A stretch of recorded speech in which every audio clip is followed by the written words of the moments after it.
Okay lang po bang umiyak? Sa mga lalaki, okay lang ba sa atin ang umiiyak o nakikita tayong umiiyak? Ito ba ay tanda ng kahinaan? Ang buong mundo ngayon ay nagdadalamhati dahil sa pagpanaw ng minamahal nating Santo Papa Francisco.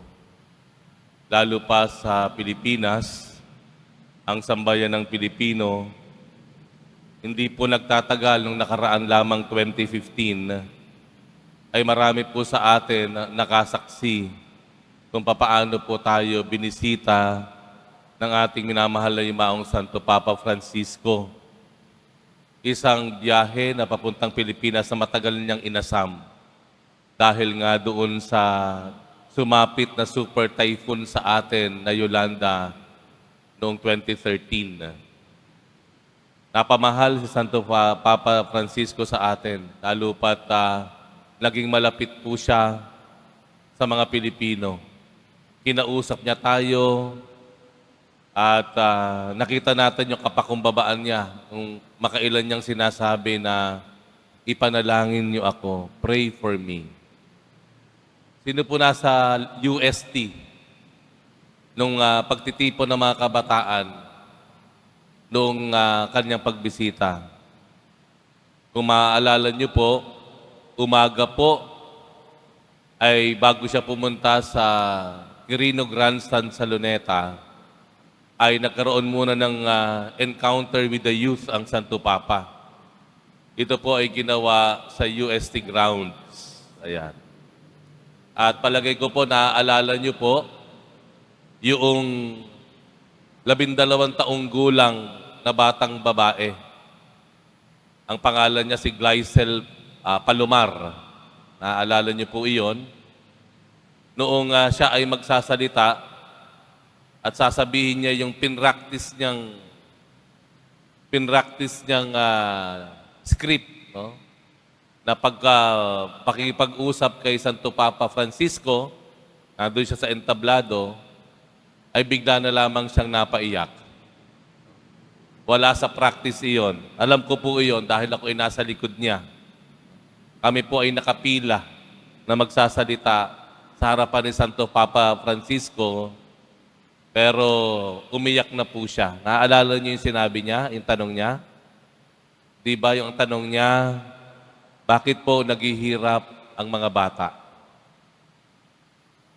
Kasi kung maaalala po natin, si Glycel Palomar ay isa po minsang naging street child. Nakatira sa lansangan nang siya ay kupkupi ng tuloy ng kabataan. No? So bagamat nandun na siya sa maayos at ligtas na kalagayan sa tahanan ng tuloy ng kabataan, pero yung tanong kay Santo Papa Francisco ay hindi na nakapagpigil siya at bigla na lamang siyang napaluha at napaiyak. Bakit po naghihirap ang mga kabataan? Bakit po nangyayari sa kanila ito? Ano po ang ginawa ni Santo Papa Francisco kung inyo naalala? Itinabi niya yung 14 na pahina ng kanyang speech. At bigla na lang pong siyang nagsalita ng spontaneously mula sa puso niya. Hindi na niya sinunod yung kanyang speech. I think 14 pages po iyon. At siya ay nagsalita na lamang mula sa kanyang puso. Ano ang sabi ni Santo Papa Francisco?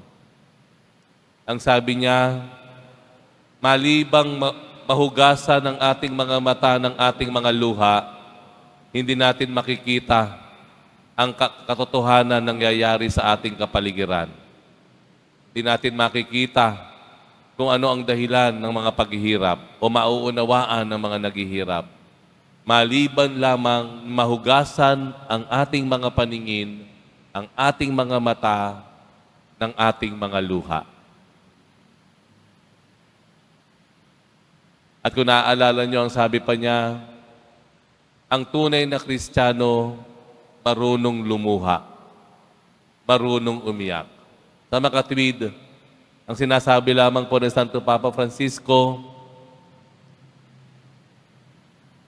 kailangan nating maramdaman ang nararamdaman ng ating kapwa bago natin sila maunawaan.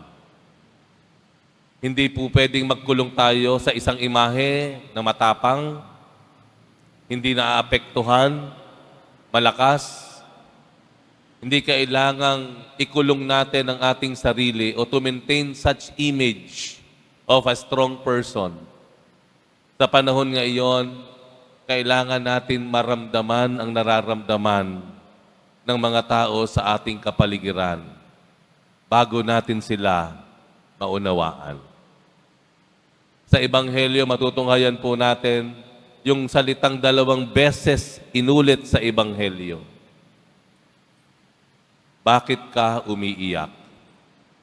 Ang unang nagsabi noon kay Maria Magdalena ay yung anghel. Pagkatapos bumaling siya, may lumapit sa kanya, inakala niyang hardinero. Pero hindi niya alam, ang ating Panginoong Hesus na muling nabuhay na ang lumapit sa kanya. At ano ang tanong sa kanya ng ating Panginoon? Bakit ka umiiyak? Hindi ipinagbawal ng Panginoon ang umiyak. Tinatalong lang niya kung bakit umiiyak. Sana lang po yung pag-iyak natin, hindi lamang dahil naaawa tayo sa sarili natin. Hindi lang dahil kinahahabagan natin yung ating kalagayan. Na minsan nga ganoon ang dahilan. Ang paanyaya lang ng Panginoon ngayon ay sana kung maluha tayo o maiyak tayo, ay dahil na rin sa habag o awa natin sa hinaharap o kinakaharap ng ibang tao. Sana po kumaluha tayo o maiyak tayo dahil din nararamdaman natin ang nararamdaman ng mga tao sa ating paligid. Yung mga street children halimbawa, yung mga wala nang makapitan, yung mga taong wala nang maibayad sa ospital, yung mga taong iniwan na at nakalimutan na ng kanyang mga mahal sa buhay. Yung mga tao na pinagkaitan ng katarungan dahil naging biktima ng karahasan at pang-aabuso.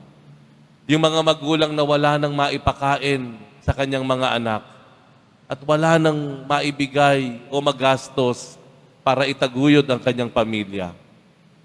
Sana po, kung luluha man tayo o iyak man tayo, hindi lang para sa ating sarili. Hindi lang naaawa tayo sa ating kalagayan.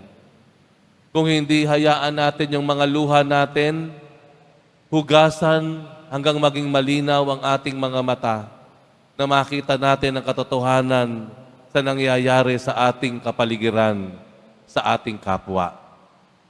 Nawa, maramdaman po natin ang nararamdaman ng iba, hindi lamang ng nararamdaman ng ating sarili.